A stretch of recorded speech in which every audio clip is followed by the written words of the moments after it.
পৃথিবীতে একটা জিনিস মনে রাখবা, বিনা পয়সায় কিছু হয় না। তুমি কিছু দিলে তারপরে তুমি কিছু পাবা।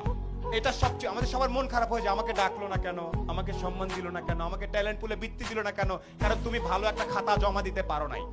এই জন্যে আমি আবারও ব্যাক করি, আমি সোলায়মান সুখন। আমার কৈশোর পর্যন্ত 16-17 বছর পর্যন্ত ঈদে যদি আমি প্যান্ট নিতাম তাইলে আমার ভাই জামা নিতে পারবে, এইরকম পরিবার থেকে আমি উঠে আসছি। আমার বাবা ছিলেন আর্মির একজন সার্জেন্ট, যেটাকে আমরা হাবিলদার বলি। আমরা ছিলাম 5 ভাই বোন। সে অবস্থা থেকে আল্লাহর রহমতে এখন অনেক ভালো জায়গায় আছি। এই গল্পটা ছোট্ট করে একটু বলবো। আমি নর্মাল বিভিন্ন জায়গায় পড়াশোনা করছি। গাড়ির সিট বেল্ট কেমনে বাঁধতে হয় সেটা আমি আসলে 18 বছর পর্যন্ত জানতাম না। গাড়ির সিট বেল্ট এদিক থেকে টাই নাই না এদিকে বাঁধতে আমি জানতাম না।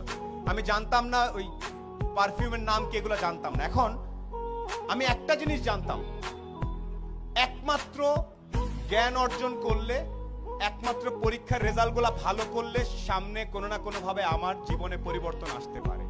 এখানে পরীক্ষার রেজাল্ট ভালো কার কার আমি আওয়াজ শুনতে চাই। 13 থেকে 19 আওয়াজ শুনতে চাই ভালো ছাত্রছাত্রীদের।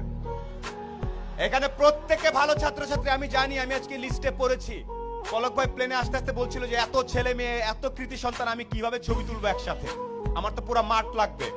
সিংড়ার মতো একটা জায়গায় এতগুলা মেধাবী ছেলে মেয়ে তৈরি হচ্ছে। একটা সাজেশন তোমাদের সবার প্রতি, যারা তরুণ, এখানে যখনই চিন্তা করবা, এনি টাইম, তোমার বয়স 14, তুমি একভাবে চিন্তা করবা যে আমি, আমার বয়স 14, নিউ ইয়র্কের একটা 14 বছর, আমেরিকার একটা 14 বছরের ছেলের সাথে যদি আমি 1 ঘন্টা কথা বলি, ও জিতবে নাকি আমি জিতবো। এই স্টাইলে যদি যেতে পারো তাইলে তুমি একটা কিছু হওয়ার চান্স থাকে। না অনেক আগে বলতে পারবো না ভাই, কেন আমেরিকার ছেলেটা কি দেখে, ও যা দেখে তুমিও তাই দেখো।